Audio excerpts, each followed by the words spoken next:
ini coba-coba filosofis saja, bahwa realitas kebutuhan kita berbeda. Setiap orang memiliki gambaran yang berbeda. Kita yang bilang teori kontrolnya ya.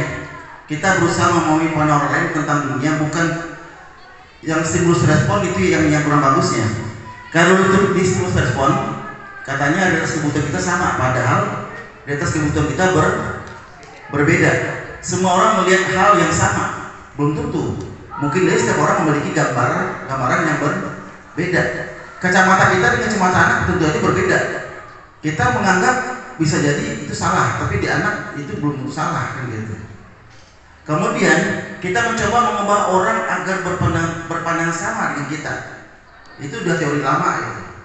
Yang benar itu kita berusaha memahami pandangan orang lain tentang dunia, atau kita berusaha memahami pandangan dia.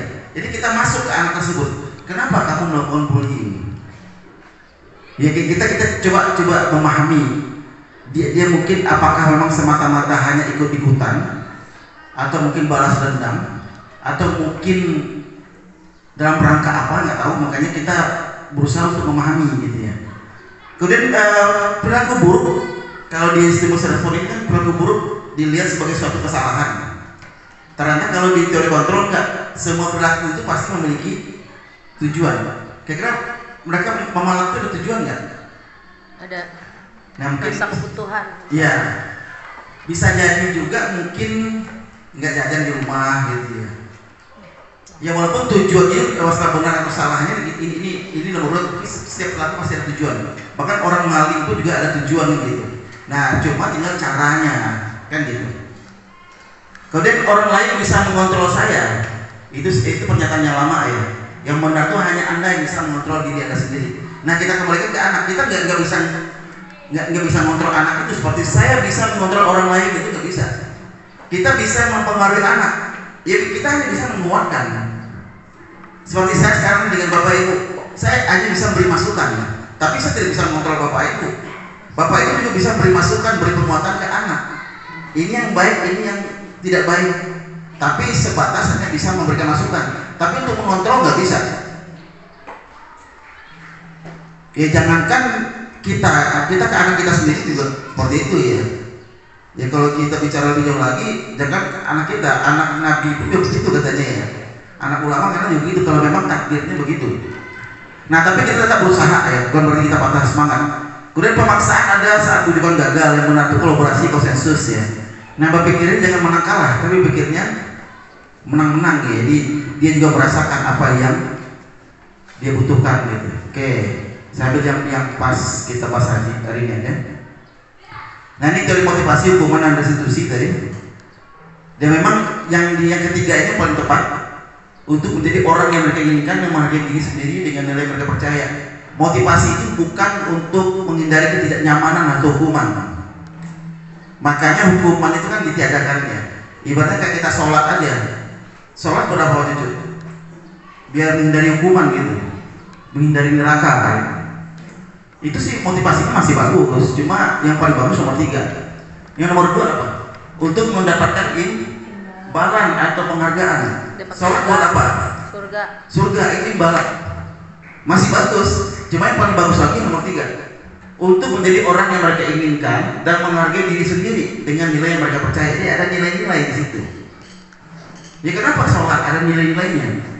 Makanya kalau hukuman itu hanya sebatas jangka pendek sebetulnya. Imbalan itu juga cuma jangka pendek. Yang lebih bagus itu bagaimana dia menghargai dirinya sendiri. Kalau seperti itu terus, ya kamu dalam pergaulan nanti orang menganggap kamu begini, dan kamu juga nanti akan larut berakibat begini. Bagaimana menurut kamu gitu? Biarkan dia berpikir dulu gitu, sehingga dia betul-betul motivasinya keluar. Motivasi intrinsik namanya. Motivasi intrinsik itulah yang akan berdampak jangka panjang, tidak dipengaruhi oleh hukuman ataupun hadiah, tapi lebih kepada bagaimana dia menyadari apa yang dia lakukan. Kemudian ini saya kira nggak perlu nih. Nah kayak gini nih misalkan, ya Pak ya. Ini sebetulnya sudah pernah ya ini.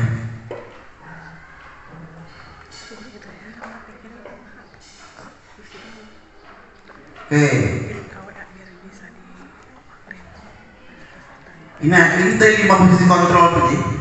5 posisi kontrol itu kan sebetulnya kita berusaha untuk ke posisi kontrol yang paling bagus. Jangan menjadi penghukum. Kalau bisa juga jangan jadi membuat rasa bersalah. Ada kalanya bisa jadi teman, ada kalanya bisa jadi pengamat, tapi lebih baik itu jadi manajer. Kalau penghukum itu bisa menggunakan hukuman fisik atau verbal, bahkan mengancam gitu. Kalau enggak, saya hukum kamu gitu. Kalau enggak, mungkin ada hukuman fisik atau verbalnya. Bisa secara fisik, bisa secara verbal kita menghukum, atau sifatnya mengancam gitu. Nah, penghukum ini yang paling kurang bagus di kontrol. Kemudian yang kedua itu pemberi rasa bersalah.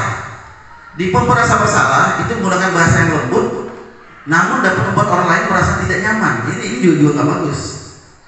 Kita menasihatinya dengan bahasa yang lembut, tapi lama-lama dia tidak merasa tidak nyaman kita nasihati, karena kita langsung tuding gitu ya.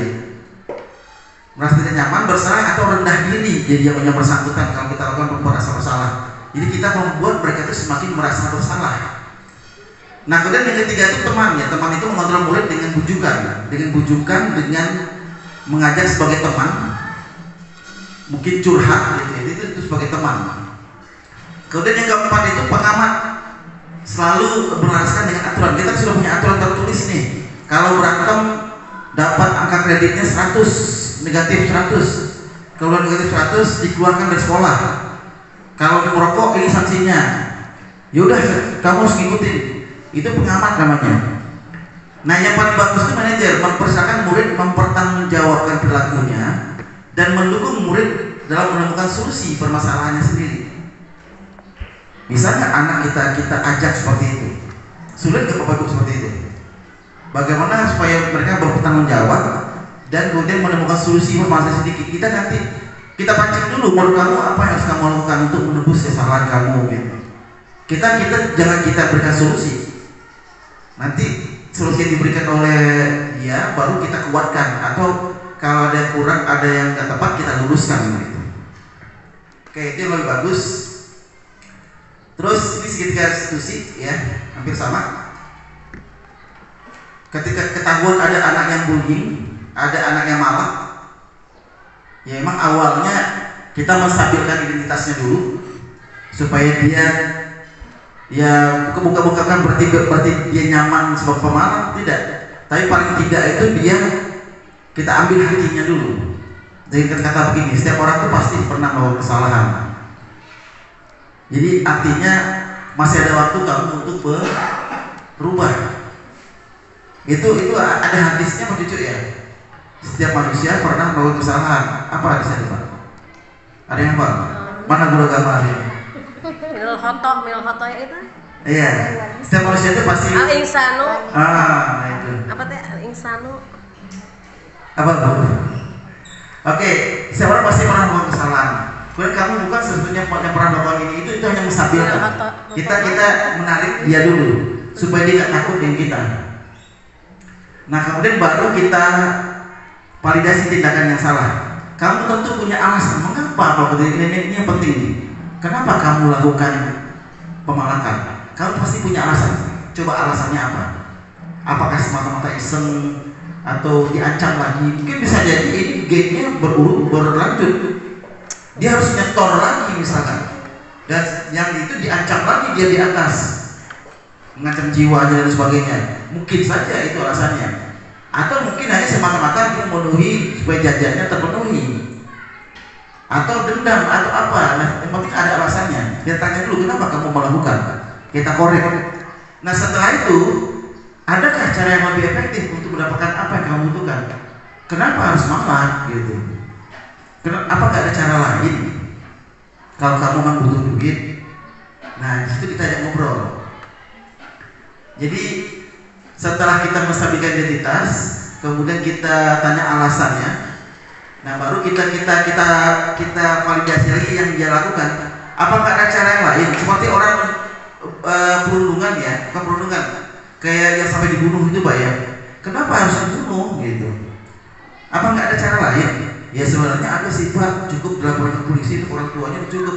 Ya itu kan bisa, kenapa harus sampai dibunuh gitu. Nah dengan seperti itu kan kita mulai memvalidasi ya. Kenapa harus dipalak gitu? Bisa nggak dengan cara main? Mungkin kamu minta baik-baik atau mungkin mungkin dia punya hutang atau apa gitu. Nah memang ini butuh proses. Ya. Setelah itu baru menanyakan keyakinan kelas apa yang kalian sepakati. Kamu ingin jadi seorang seperti apa? Harusnya kalau pengen kamu seperti apa gitu. Seperti itu Bu, mungkin ya solusi ya. Tapi ya enggak. Ini kan hanya teori ya. Pada prakteknya memang berat ringan berat ya untuk dilakukan. Tapi memang kita sudah mulai dibatasi ya. Ya memang kalau kata orang dulu, kok dulu pendidikan pakai rotan, pakai dipukul, tapi orangnya berhasil. Ya dulu karena medsos juga belum ada dulu. Mungkin berita-berita yang dihukum dia apa itu nggak pernah masuk berita. Karena dulu itu hanya ada TVRI doang dulu ya. Dan TVRI pun juga dulu itu beritanya dibatasi. Kalau dia jelek-jelek, paling jelekin pemerintah, itu nggak mungkin diberitakan di TVRI. Sekarang coba kriminalitas itu dibeberin banget, bahkan ada videonya.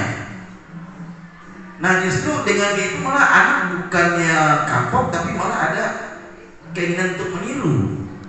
Jadi medsos ini luar biasa Bapak Ibu. Ada kasus di sekolah anaknya baik, di rumah anaknya baik, tapi ternyata anaknya nggak baik. Ternyata dia di medsos kenanya. Ada pergaulan dia orang tuanya nggak mengontrol di medsos itu. Dia punya geng tertentu. Kasus. Ternyata dia masuk geng A, geng B gitu ya. Dan ternyata itu ada perjanjian ini, perjanjian itu. Kamu harus kalau masuk anggota kita harus melakukan ini dulu dan seterusnya. Di rumah alim Pak katanya. Di sekolah juga alim, makanya kalau tanya di rumah, enggak Bu, anak saya nggak mungkin begitu. Ya karena dia di rumah, di masyarakat yang gitu. Makanya kan tadi trilogi tadi. Kita berharap di masyarakat juga, di pemerintah juga, supaya bagaimana mengendalikan itu semua. Medsos, kemudian bagaimana masyarakat RT RW sampai dengan tingkat lurah itu menjaga anak-anak supaya tertib. Kalau di sini nggak tahu, kalau di daerah saya itu anak-anak sekolah itu dibiarkan sampai malam itu main. Saya juga bingung gitu. Padahal saya jadi di RT saya 2 semester sini saya pulang. Kok sekarang RT yang baru malah dibiarin gitu. Aduh, ganti dah. Bingung sih, repot jam 9:30 malam ngapain? Padahal bukan malam minggu. Terus yang dipertanyakan orang tuanya. Benar. Emang gak dicari sama orang tuanya? Ayo penting anaknya nyaman gitu ya. Takut, kadang anak takut sama anak apa ya? Orang tua yang takut sama anak sekarang tuh. Iya, ya itu sebetulnya kita ya harusnya menjadi orang tua yang usia jadi orang tua. Yang penting kita sudah menyampaikan. Dan ini juga dihimbau juga, mungkin kalau sekolah nanti ada pertemuan dengan anggota masyarakat, dengan tokoh masyarakat, dengan tokoh adat, tokoh agama, dengan kepolisian dan seterusnya, bisa saling membahu-bahu gitu ya. Bagaimana mengendalikan ini? Kalau sudah keluar pintu gerbang itu sudah bukan tanggung jawab kita lagi Pak Sekjen. Masa kita mau sampai ke pintu rumah kan nggak mungkin. Selama masih menggunakan seragam, tetap kita dilibatkan. Iya, akhirnya gitu. Ketika tawuran karena seragamnya tertulis SMP 4 kalanya tetap kena. Padahal tawurannya bukan di sekolah. Tawurannya jauh misalkan di kecamatan mana gitu. Tapi seragamnya seragam kita. Ini karena nggak fair juga. Kalau anak itu berhasil bukan gurunya yang ditanya. Benar. Orang tuanya ini anak siapa sih gitu. Turunan. Tapi kalau anak itu nakal, gurunya yang ditanya. Bukan orang tuanya. Sekolah di mana sih gitu. Itu juga karena memang makanya perlu kolaborasi Bapak Ibu ya. Kita menjalin hubungan terutama wali kelas dengan orang tua, kemudian wali kelas dengan masyarakat supaya betul-betul ini terjalin. Mungkin fungsinya humas di sekolah itu bagaimana menjalin hubungan dengan masyarakat. Minimal masyarakat di radius sekian kilometer dari sekolah itu oleh humas bisa digandeng untuk supaya anak kita terhindar ya. Cuma kalau udah sampai radius kesekian itu memang kita sudah susah. Apalagi kalau sudah di luar kecamatan kita. Tapi anak kadang-kadang bangga juga membawa nama sekolah dengan tawuran. Orang lain dulu bangga mengharumkan nama sekolah, sekarang bangga tidak mengharumkan nama sekolah. Itu kan aneh jadinya. Nah ini yang fenomena ini yang sebetulnya merupakan PR kita bersama. Ya, kalau dalam bahasa pendidikan itu ada tiga dosa besar. Pernah dengar Bapak Ibu 3 dosa besar pendidikan? Yang pertama itu tadi perundungan bullying. Yang kedua itu intoleransi. Maka intoleransi itu akhirnya diatasi dengan kebinekaan tadi, merayakan kebinekaan, keberagaman. Yang ketiga itu pelecehan, baik seksual maupun pelecehan verbal dan seterusnya. Jadi itu 3 dosa besar ya, dan semuanya itu diarahkan ke kita di dunia pendidikan. Walaupun sebetulnya andil dari orang tua, andil dari masyarakat juga ada di situ. Ya tinggal kita buatlah pola seperti tadi. Kita benar-benar di sekolah itu tidak pernah memaki anak, tidak pernah ada tindakan agresif ke anak, tidak ada teriak-teriak ke anak. Kita akan akreditasi kapan Pak? Sini Pak. Sudah. Masih lama. Diperpanjang ya? Panjang otomatis. Sampai tahun 2029. Oh, masih lama banget. 29. 2029. Nah, saya tadi kemarin kali perpanjang. Oh, 21. 26 ya. Kalau masih pakai kurikulum yang 2024, itu ketika asal masuk kedengaran Pak Cucu gitu teriak, itu secara observasi di butir ini kena ini. Itu dianggapnya tindakan agresif secara verbal. Pas sekolahnya apa ya? Pas sekolahnya teriak-teriak. Kadang-kadang misalnya upacara bendera ya, upacara bendera kita beri waktu anak 20 menit untuk kumpul di lapangan. Enggak ngumpul-ngumpul, itu kesiswaan udah panik gitu. Udah pegang mic kesiswaan. Coba kumpul itu dihitung sebetulnya. 25 ya Pak? Soalnya saya pernah juga dulu ngalamin. Nah, cuma kalau pas akreditasi, asesor dia bisa mendengar kata-kata itu. Ya, siap. Jadi perlu dengan kasih sayang. Ayo sayang. Tapi saya dikasih amanat, Pak. Kata Bapak Kepala Sekolah, yang teriak cukup saya, guru-guru jangan ada yang teriak. Nanti lari ke kantin Bapak kalau sayang saya. Iya. Iya, memang begitu. Memang segala sesuatu kalau dengan kita ambil hatinya itu lebih efektif. Memang kalau kondisi sekarang agak terlihat kurang pas gitu ya. Ganteng, cantik gitu. Soleh. Harus dicoba sama Bu Sri. Iya, coba dicoba Bu. Jangan sayang tapi mukanya beda gitu.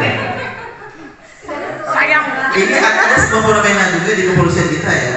Kita di kepolisian itu kan kalau bukti orang itu kan dengan paksaan ya, dengan dipukul ngaku enggak gitu. Di sudut pakai rokok ngaku enggak. Saya terinspirasi di film ini. Pernah tuh nggak Bu? Film Detektif Conan. Enggak. Itu pernah nggak polisi yang bentak-bentak terdakwanya? Enggak. Ditanya biasa-biasa, bahkan mungkin terdakwanya malah yang marah-marah katanya. Tapi si Conan yang bisa merangkai bukti. Ketika jawabannya begini, dirangkai dengan jawaban begitu, akhirnya terbukti. Sehingga pas dibuktikan itu dia nggak usah ngelak lagi. Itu cara yang lebih efektif untuk membuktikan. Makanya kan kayak kasus Pina, kasus apa itu kan bingung kita menyikapinya. Karena memang di polisi itu begitu, dipaksa ngaku. Ya kita bilang tidak, kita benar-benar tidak, kalau sudah ditendang itu bingung juga. Akhirnya ngakunya bukan ngaku karena melakukan, tapi ngaku takut ditendang lagi gitu. Nah ini hanya sampai terjadi di sekolah. Jadi betul-betul kita bagaimana anak itu betul-betul menceritakan apa adanya, tapi dengan cara yang baik.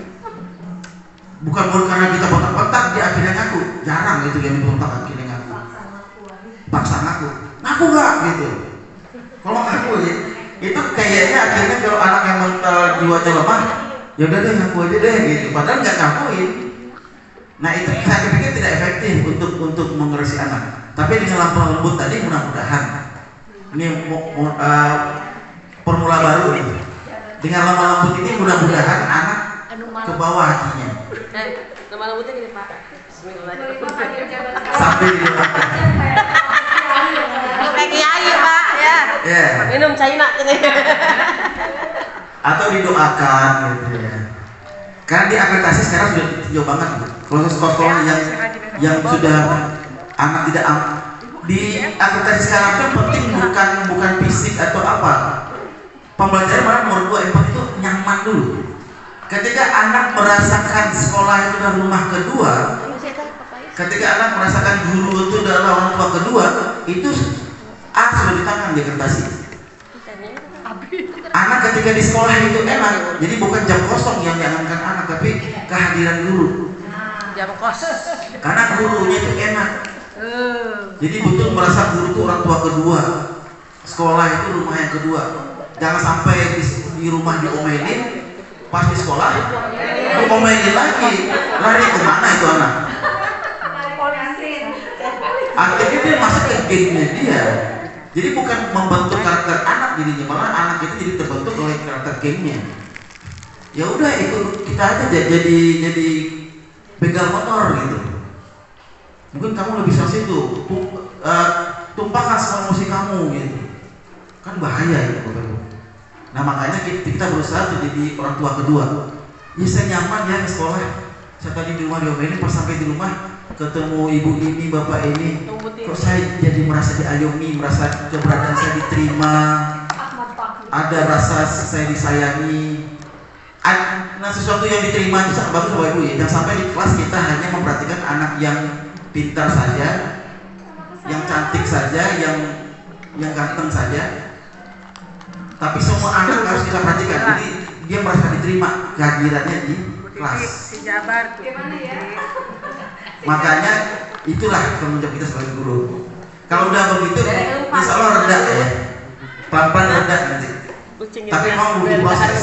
Kita nggak mungkin berharap minggu depan hasilnya signifikan, belum tentu. Bisa jadi minggu depan sama kayak dulu K3 Bas Pak. K3 Bas itu intinya kan yang 5M itu. 5M itu kunjungan diskusi. Nah pernah saya supervisi ke guru, bu kok nggak bisa diskusi gitu? Pak rasanya nggak bisa diskusi. Udah berapa kali ibu melakukan diskusi? Baru sekali Pak, baru sekali nggak bisa. Saya lihat nggak efektif Pak, maka yang kedua saya nggak lakukan lagi. Bu sekali itu nggak mungkin. Coba ibukan 2-3 kali. Kalau belum juga lakukan 5 kali. Nggak juga lakukan 6 kali. Kira-kira kalau setiap kita masuk ada diskusi, anak-anak terbiasa nggak pikiran? Lama-lama terbiasa juga kan. Nah kan kebiasaan itu muncul dari latihan. Jangan kita baru sekali kita coba terus langsung tidak ada hasil, kita kembali ke laptop lagi. Akhirnya kita jadi seperti ini juga sama sosial emosional ini. Kita coba sekali, ternyata nggak ada dampaknya. Kita jangan tanggung lemah. Mungkin kedua kalinya nggak bisa, ketiga kalinya, nggak bisa ya 4 kalinya. Intinya kita sabar aja. Kalau memang sampai seumur hidup dia nggak bisa diatasi ya sudah, kita sudah melakukan. Gitu Bu ya. Mudah-mudahan tidak terpuaskan dengan jawaban saya. Tapi saya sebelum jawab dari Pak ini dari masuk sekolah, tapi ada karakter juga ada tadi dikit. Mungkin dari Pak Asep dulu ada yang disampaikan maka. Tambahan saja. Karena kita mendidik anak orang, maka ketika kita menghadapi masalah mendidik itu, maka orang tua dari orang itu kita libatkan. Jangan bosan-bosan memanggil, bertemu di sini gitu. Tadi pagi terus bertemu dengan orang tua kan ya. Karena memang nggak bisa kalau di telepon di WA. Jadi Bu Titi ketika harus tinggal lebih lanjut, maka kita diskusi dengan orang tua. Lamun di rumah ya tertawa gitu. Kalau misalnya di rumah sendiri nggak ada yang bisa mengendalikan, apalagi di sini, nanti kita cari solusi terbaik. Jadi untuk kedua itu Jabal, Febri itu harus sering manggil orang tua supaya ada perhatian juga. Jadi jangan mengadakan rapat bulanan, tapi sering. Kemudian juga sering dipertemukan dengan guru yang membuat dia tidak nyaman gitu. Sering dipertemukan supaya saya kira itu Bu. Jadi berlaku untuk semua siswa sih. Ketika Bapak Ibu sudah berupaya tetapi di luar jangkauan kita, maka kita panggil orang tuanya istilahnya kita juga curhat nih kudu dikumakeun anak ibu bapak gitu.